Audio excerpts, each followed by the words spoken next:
Каминные дверцы Mechaniken Prisma производятся на базе высоко зарекомендовавшей себя модели дверцы премиум. Элегантная по эстетике, с минималистичным дизайном, с трехмерной панорамой в трех плоскостях создается обширный обзор очага с любых точек помещения.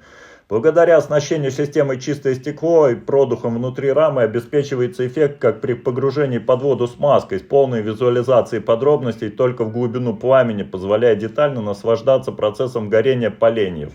Каминные дверцы Mechaniken Prisma производятся по размерам эркерной дверцы, ушедшего с российского рынка из-за санкций в обеспечении спроса на дверцы финского бренда Pisva HT T520.